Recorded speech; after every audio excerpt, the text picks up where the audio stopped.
1966 में रिचर्ड मोंटेनेज नाम का एक लड़का था। वो एक गरीब मैक्सिकन परिवार से था जो एक वाइनरी में काम करता था और उसके पिता एक शराबी थे। माइनॉरिटी होने के कारण उसे बुलिंग का बहुत शौक था। बुली लोग रिसेस के दौरान उसके लंच में खलल डालते थे और उसका बुरिटो सिर्फ इसलिए बर्बाद कर देते थे क्योंकि उसमें मटर थी, जिसके बारे में वे कहते थे कि ये गरीबों का खाना है। लेकिन इसके बावजूद उसे इसका बुरा नहीं लगता था। वो अगले ही दिन स्कूल गया और बुरिटो लाया और अपनी पसंद की लड़की को दे दिया। उसने एक बुली को अपना लाया हुआ बुरिटो चखाया और उसे उसके स्वाद से प्यार हो गया। जब दूसरे बुली एक बाइट चाहते थे तो वो उससे हर बुरिटो के लिए 25 सेंट लेता था। तब से वो स्कूल में एक सफल बुरिटो सेलर बन गया और उसे बहुत सारे ऑर्डर मिले। रिचर्ड ने जो पैसे जमा किए वे आखिरकार उसकी पसंद की लड़की के लिए चॉकलेट खरीदने के लिए काफी थे। फिर वो चॉकलेट खरीदने के इरादे से एक कन्वीनियंस स्टोर पर गया, लेकिन अपने साथ बहुत सारा पैसा लाने की वजह से बहुत ज्यादा अटेंशन पाने के बाद उसे अरेस्ट करवा लिया गया। 60 के दशक में मैक्सिकन लोगों को अभी भी लो क्लास माना जाता था और उन्हें गलत जजमेंट मिलने की संभावना थी। रिचर्ड के साथ लोकल पुलिस ने एक क्रिमिनल जैसा बर्ताव किया और उसे अरेस्ट कर लिया गया। तब से बहुत सारे क्रिमिनल जैसे बर्ताव के बाद वो भी उनमें से एक बन गया। 70 के दशक में रिचर्ड एक टीनेजर बन गया था और पुलिस के गलत जजमेंट और बुरे बर्ताव से वाकिफ था। लंबे बालों और मूंछों के साथ रिचर्ड गैंगस्टर्स और ड्रग डीलर्स का हिस्सा बन गया। वो और उसकी एलिमेंट्री स्कूल की लड़की जूडी, जो उसकी गर्लफ्रेंड बन गई, हमेशा साथ रहते थे। एक दिन उनका रिश्ता बहुत आगे बढ़ गया और जूडी प्रेग्नेंट हो गई। तब से जैसे उस पर बिजली गिर गई हो, रिचर्ड को एहसास हुआ कि उसने इस पूरे समय क्या किया था। उसे एहसास हुआ कि उसने गलत किया है और जैसे जैसे समय बीता गया उसने अपने ड्रग डीलर दोस्तों से दूरी बनाना शुरू कर दिया। 1982 में रिचर्ड और जूडी ने आखिरकार शादी कर ली और उनके 2 बच्चे हुए। रिचर्ड एक इलेक्ट्रिशियन का काम करता था जिससे महीने का आखिरी दिन मुश्किल से निकल पाता था। आखिर में इस परिवार को जूडी की दुकानदारी वाली सैलरी पर निर्भर रहना पड़ा, जो अभी भी 2 बच्चों का गुजारा करने के लिए काफी नहीं थी और वे मुश्किल से महीने का आखिरी दिन गुजार पाते थे। जब रिचर्ड अभी भी एक बेहतर नौकरी ढूंढ रहा था, जूडी सड़क पर सेलर का काम करती थी। उसे लगा कि उसे अपने परिवार का गुजारा करने के लिए मदद की जरूरत है, तो रिचर्ड आखिरकार अपने माता पिता के घर लौट आया, जहाँ असल में उसे अपने पिता से मिलना ज्यादा पसंद नहीं था। ये तब दिखा जब वो आखिरकार उनसे मिला। उसके पिता ने उसके साथ बुरा बर्ताव किया। फिर वो पुराने दोस्तों से मिलने बाहर गया। रिचर्ड ड्रग्स बेचने के काम पर वापस जाना चाहता था, लेकिन पता चला कि गैंग लीडर टोनी रोमेरो ने उसे सड़कों पर लौटने से मना कर दिया क्योंकि उसे अपने परिवार के लिए दुख हो रहा था। पता चला कि टोनी भी अपने बुरे अतीत से पहले ही बाहर निकल चुका था और अब एक फूड फैक्ट्री में काम करता था। ये जानते हुए कि टोनी एक फैक्ट्री में काम करता है, रिचर्ड ने उससे कहा कि वो उसके लिए भी कंपनी में एक पोजीशन ढूंढे। फिर टोनी ने उससे कहा कि वो अपना एप्लीकेशन अपने वर्क प्लेस पर ले आए। अगले दिन रिचर्ड फूड फैक्ट्री में आया जो फ्रिटोले निकली, एक फूड इंडस्ट्री जो चीटोस, लेज और डोरिटोस जैसे स्नैक्स बनाती थी। खुशकिस्मती से रिचर्ड को तुरंत मना नहीं किया गया, बल्कि उसे कंपनी का बनाया हुआ एप्लीकेशन फॉर्म भरने के लिए कहा गया। कन्फेशन में था और फॉर्म भरने में कॉन्फिडेंस नहीं था, इसलिए वो बाद में इसे भरने के लिए घर चला गया। घर पर जूडी ने ही आखिर में फॉर्म भरा। जूडी ने सेंटो बर्नार्डस हाई स्कूल से ग्रेजुएट होने के नाते एलुमनाई कॉलम भरा। हालांकि रिचर्ड तब तक हाई स्कूल नहीं पहुंचा था। जूडी को यकीन था कि कंपनी के लोगों को ये पता नहीं चलेगा। अगले दिन जूडी के फॉर्म भरने के बाद रिचर्ड का सामना तुरंत ह्यूमन एंड रिसोर्स मैनेजर से हुआ, जो सेंटो बर्नार्डस हाई स्कूल का ही एक हाई स्कूल एलुमनाई निकला। रिचर्ड, जो अच्छा झूठा नहीं था, उसने आखिर में सारी बात उगल दी और झूठ का पर्दाफाश हो गया। लेकिन जब मैनेजर जाने वाला था तो रिचर्ड ने वहाँ काम करने का मौका मांगा। ये देखते हुए कि जेनिटर की नौकरी में बहुत कम या कोई रिस्क नहीं था, आखिर में मैनेजर ने रिचर्ड को काम पर रख लिया, ये जानते हुए कि मैक्सिकन मजदूर मेहनती होते हैं। अगले ही दिन जोश के साथ रिचर्ड ने कंपनी की दी हुई फ्रिटोले वर्क यूनिफॉर्म को प्रेस किया। उसके जैसे इमिग्रेंट होने के नाते बड़ी कंपनियों में काम कर पाना गर्व की बात बन गई थी, भले ही वो सिर्फ एक जेनिटर का काम ही क्यों न हो। फिर उसे फैक्ट्री में घुमाया गया, जहाँ उसने बनते और पैक होते चिप्स का ढेर देखा। वो उस शानदार फैसिलिटी को देखकर बहुत खुश था, खासकर इसलिए क्योंकि उसे मशीनरी में बहुत दिलचस्पी थी। उसने लगन से काम किया और फैक्ट्री में मशीनों को देखना कभी नहीं भूला। जो उसने देखी वे बहुत अप टू डेट और मॉडर्न थी। एक बार उसने एक मशीन ऑपरेटर से इसके बारे में पूछा, जिसने उसे बस अपना काम करने के लिए कहा। वो गुस्सा होने वाला था, लेकिन उसने अपना गुस्सा काबू में कर लिया। जानता हूँ उसे नौकरी की जरूरत थी और वो ऐसी कोई परेशानी नहीं खड़ी करना चाहता था जिससे उसका करियर खतरे में पड़ जाए। एक बार जब रिचर्ड सफाई कर रहा था तो उसकी मुलाकात एक ऑपरेटर से हुई जिसका नाम क्लेरेंस बेकर था। उसने तुरंत क्लेरेंस को मशीनरी में अपनी दिलचस्पी दिखाई, लेकिन शुक्र है कि क्लेरेंस रिचर्ड की इज्जत करता था। क्लेरेंस ने कहा कि उसे मशीनरी के बारे में खुद से सीख कर पता है है। रिचर्ड को सवाल पूछते रहने का और जोश आ गया, लेकिन जब वो पल अभी चल ही रहा था तभी टोनी आया और उसने बातचीत रोक दी। फिर उसने क्लेरेंस से अपने दोस्त के गुस्ताख बर्ताव के लिए माफी मांगी। कैफेटेरिया में टोनी ने रिचर्ड को समझाया कि उनके जैसे छोटे लेवल के कर्मचारियों को सिर्फ बड़े लेवल के कर्मचारियों से बात नहीं करनी चाहिए अगर वे अपनी जगह पक्की करना चाहते हैं। और क्लेरेंस के बारे में, वो कंपनी में सबसे अच्छा मशीन ऑपरेटर था, सबसे सीनियर, लेकिन 15 साल के करियर तक उसे कभी प्लान मैनेजर के तौर पर प्रमोट नहीं किया गया, शायद नस्ल की वजह से। ये सुनकर रिचर्ड का क्लेरेंस के साथ पढ़ने का और भी मन हो गया। हालांकि वो अपनी जेनिटर की नौकरी के लिए शुक्रगुजार था, लेकिन उसने अपनी बाकी जिंदगी जेनिटर के तौर पर काम करने का इरादा नहीं किया था और उसका बड़ा सपना था कि वो पेप्सी कंपनी के सीईओ रोजर एनरिको की तरह सफल हो, जो उस समय कोका कोला को टक्कर देने में कामयाब था। ऐसा हुआ कि फ्रिटोले कंपनी अभी भी पेप्सी कंपनी की होल्डिंग कंपनी के अंडर थी। फिर रिचर्ड ने क्लेरेंस को अपने करीब आने के लिए खास मैक्सिकन खाने की रिश्वत दी। क्लेरेंस रिचर्ड का इरादा समझता था, जो एक दिन बेहतर पोजीशन पाना चाहता था, इसलिए उसने उसे अपना स्टूडेंट बनाना शुरू कर दिया। हर दिन सफाई करते समय रिचर्ड मैकेनिक्स के बारे में पूछना कभी नहीं भूलता था और क्लेरेंस हमेशा जवाब देता था। ये दोनों लोग और करीब आ रहे थे और सीखने के अपने जोश के कारण रिचर्ड क्लेरेंस से एक्स्ट्रा ट्यूशन लेने के लिए जल्दी आने और देर से घर जाने को तैयार था। उसकी मेहनत रंग लाई, क्योंकि उसे महीने का एम्प्लॉय अवार्ड मिला। पता चला कि जिंदगी उतनी आसान नहीं थी जितनी उम्मीद थी, क्योंकि जब रोनाल्ड रीगन यूनाइटेड स्टेट्स के प्रेसिडेंट बने तो देश में आर्थिक मंदी आ गई और प्रमोशन मिलने के बजाय रिचर्ड को शुक्रगुजार होना पड़ा कि जब फ्रिटोले को कर्मचारियों की संख्या कम करनी पड़ी तब भी वो टिके रहे। 1992 तक 8 साल के समय में रिचर्ड को जितना हो सके अपनी चौकीदार की नौकरी से खुश रहना पड़ा, क्योंकि निचले तबके के मैक्सिकन इमिग्रेंट कर्मचारियों को अपने पास जो कुछ भी था उसका आनंद लेना चाहिए था, भले ही उनके काम के घंटे लगातार कम होते जा रहे थे। कर्मचारियों की कमी के कारण रिचर्ड ने अपनी मर्जी से दूसरे डिवीजन के काम में मदद की। एक दिन सामान बांटते समय उसने देखा कि उनके प्रोडक्ट्स के खरीदार सिर्फ गोरे लोग थे, जिनके पास प्रोडक्ट्स के सीमित फ्लेवर थे। उस साल कंपनी की हालत और खराब होती जा रही थी, क्योंकि मंदी के कारण बिक्री कम हो रही थी। साथ ही कंपटीशन करने वाली कंपनियों से नए प्रोडक्ट्स आने से कंपटीशन भी बढ़ रहा था। रोजर एनरिको इतने स्ट्रेस में थे कि वे घबरा गए और उन्होंने एक मोटिवेशनल वीडियो बनाया, जिसे उन्होंने हर ब्रांच कंपनी को सभी एम्प्लॉयज को दिखाने के लिए दिया। वीडियो में रोजर एनरिको ने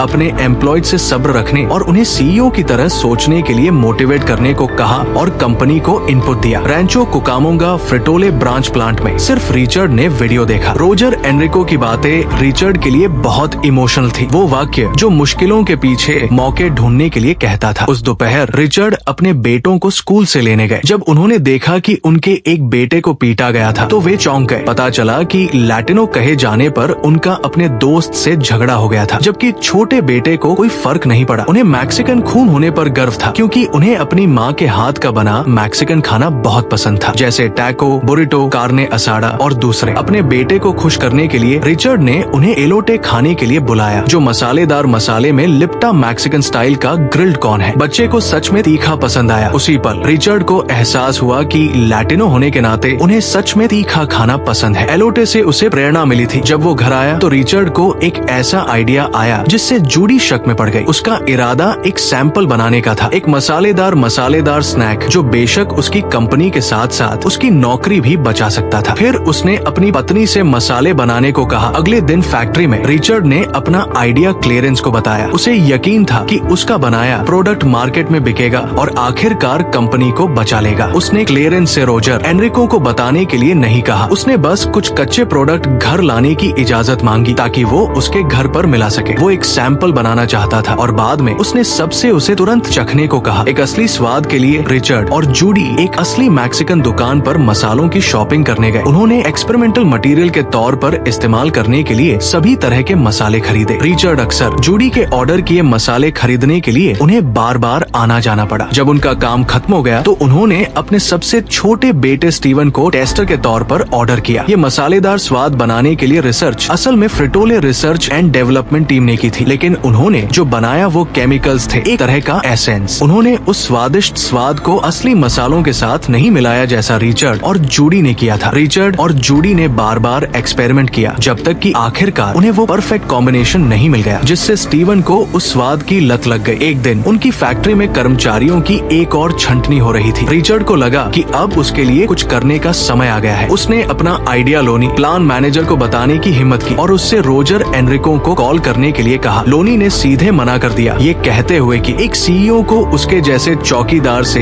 ये आइडिया सुनने का कोई मौका नहीं मिलेगा। वो नाराज था क्योंकि उसे लगा कि उसे नजरअंदाज किया जा रहा है। आखिरकार रिचर्ड ने अकेले ही कुछ किया। उस रात जब बाकी लोग घर जा रहे थे तो वो चुपके से मैनेजर के ऑफिस में घुस गया और उनकी कंपनी के सीईओ का फोन नंबर कॉपी कर लिया और अगले दिन उसने चुपके से सीईओ के ऑफिस में फोन किया। स्टाफ ये जानकर हैरान रह गया कि एक छोटे से वर्कर ने सीधे सीईओ के ऑफिस में फोन किया, लेकिन कंपनी की हालत को जानते हुए रिचर्ड का इरादा जानने के बाद स्टाफ ने तुरंत कॉल रोजर एनरिको को फॉरवर्ड कर दिया। सीईओ से बात करते हुए रिचर्ड ने बात को साफ साफ समझाया कि वो एक मैक्सिकन है और दूसरे मैक्सिकन लोगों की तरह उन्हें भी स्नैक्स खाना बहुत पसंद है, लेकिन वे हमेशा उस पर स्पाइसी सॉस लगाते हैं, ये बताते हुए कि मैक्सिकन लोगों को स्पाइसी खाना पसंद है। फिर उसने कहा कि उसने अपना खुद का मसाला बनाया है जिसे वो अपने प्रोडक्ट्स पर छिड़क सकता है। जब रोजर को पता चला कि रिचर्ड उसका वीडियो देखकर मोटिवेट हुआ है तो रोजर को रिचर्ड के आइडिया में दिलचस्पी हो गई और उसने उसके सैंपल आजमाने का फैसला किया। और जब उसे आखिरकार सैंपल मिला तो बहुत ज्यादा स्पाइसी होने के बावजूद उसका स्वाद सच में नशे की लत लगाने वाला था। शॉर्ट में रोजर ने रिचर्ड को कॉल किया और कहा कि वो उसकी पहल से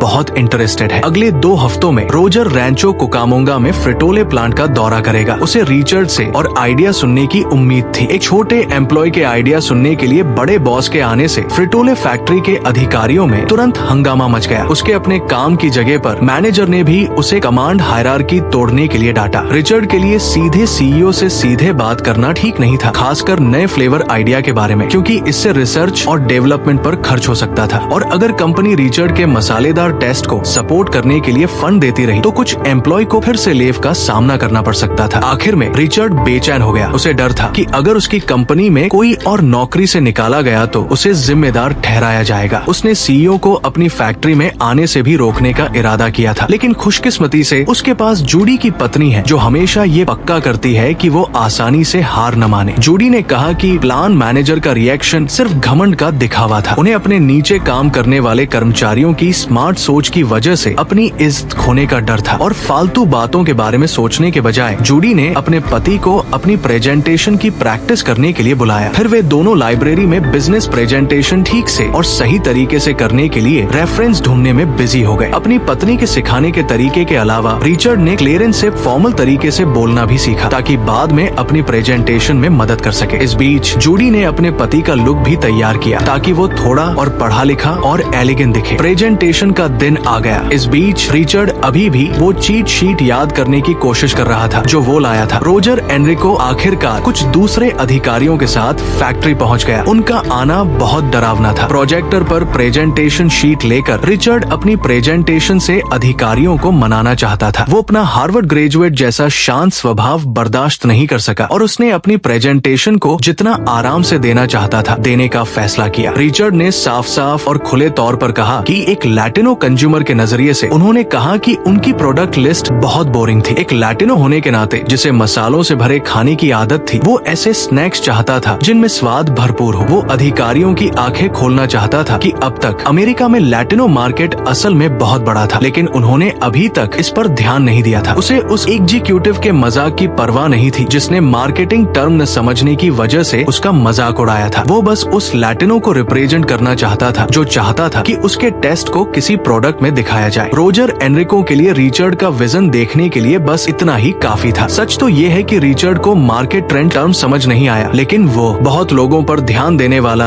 और लोगों के फैक्टर में ही रोजर एनरिको इन्वेस्ट करते थे। उन्होंने जेनेटर से आइडिया लेने का मौका देने का फैसला किया। फिर कंपनी ने मार्केट में नए वेरिएंट के 5000 पैक का मार्केट टेस्ट करने का फैसला किया। चीटोस के इस नए वेरिएंट का नाम फ्लेमिंग हॉट चीटोस है। दुख की बात है कि सुपरमार्केट की शेल्फ पर काफी समय तक डिस्प्ले पर रहने के बाद पता चला कि इस नए वेरिएंट को कस्टमर्स ने छुआ तक नहीं था। कंपनी के एग्जीक्यूटिव जेम्स फिनले ने एक्सपेरिमेंट रोकने का फैसला किया। बेशक ब्रांच फैक्ट्री के रिप्रेजेंटेटिव रिचर्ड और लोनी ने इसका विरोध किया। लोनी ने अगले 1 हफ्ते तक उसे एक और मौका देने के लिए कहा। इस क्रिटिकल पॉइंट पर आकर रिचर्ड को खुद पर शक होने लगा और उसने सोचा कि ये सच है कि एक जेनेटर के लिए कंपनी के इतने क्रिटिकल फैसले से निपटना सही नहीं है। खुशकिस्मती से रिचर्ड जैसे अच्छे लोगों के बहुत सारे सपोर्टिव दोस्त थे जो उसे सपोर्ट करते रहे। फिर क्लेरेंस ने उसे वो सपोर्ट दिया जिसकी उसे जरूरत थी। उसे अपना घमंड छोड़ने और कभी हार न मानने के लिए कहा। घर पर रिचर्ड ने इस प्रॉब्लम से निपटने का एक तरीका सोचा। फिर से अपने बेटे से उसे इंस्पिरेशन मिली। उसके बेटे ने कहा कि उसने कभी फ्लेमिंग हॉट चीटोस का कोई एड नहीं देखा, इसलिए अगले दिन रिचर्ड टोनी और उसके पुराने गैंग के घर गया। उसने वादा किया कि जब तक टोनी उसकी मदद करना चाहेगा वो उसकी पुरानी नौकरी वापस कर देगा। फिर टोनी और गैंग के साथ रिचर्ड फैक्ट्री आया। वो एक मशीन पर चढ़ा और फिर एक स्पीच दी। उसने सभी वर्कर से कहा कि उनकी ब्रांच में बनने वाले फ्लेमिंग हॉट चीटोस को कंपनी जल्द ही बंद कर देगी। इसके लिए रिचर्ड सबसे मदद मांगना चाहता था। उसे पक्का यकीन था कि फ्लेमिंग हॉट चीटोस की धीमी बिक्री इसलिए थी क्योंकि लोगों को इसके बारे में पता नहीं था। इसी वजह से वो अपने वेयरहाउस में फ्लेमिंग हॉट चीटोस के ढेर को लैटिनो कम्युनिटी अपने टारगेट मार्केट तक फैलाकर मार्केटिंग करना चाहता था और सभी एम्प्लॉयज की मदद से उन्होंने कार्डबोर्ड बॉक्स टोनी और दूसरों की कारों तक पहुंचाए। सामान को लैटिनो कम्युनिटी के रहने की जगह पर ले जाया गया, इस उम्मीद में कि इससे उन्हें नए फ्लेमिंग हॉट चीटोस में दिलचस्पी होगी। इसके अलावा रिचर्ड और उनके बेटे अपने प्रोडक्ट खरीदने के लिए सुपरमार्केट भी गए, जिससे आने वाले लोग फ्लेमिंग हॉट चीटोस के बारे में जानने को उत्सुक हो गए। इस काम का असर प्रोडक्ट के सेल्स चार्ट में बढ़ोतरी के रूप में हुआ। अच्छी खबर के बाद रोजर एनरिको उत्साहित हो गए। फिर उन्होंने रिचर्ड से संपर्क किया और रैंचो कुकामोंगा ब्रांच फैक्ट्री द्वारा तुरंत 5 मिलियन पैक के लिए फ्लेमिंग हॉट चीटोस का एक बड़ा प्रोडक्शन करने का ऑर्डर दिया। ये रिचर्ड और फैक्ट्री ब्रांच के कर्मचारियों के लिए अच्छी खबर थी। इस बड़े प्रोडक्शन की देखरेख के लिए तुरंत प्रोडक्शन किया गया और बड़े प्रोडक्शन की बदौलत टोनी सहित पिछले निकाले गए मजदूरों को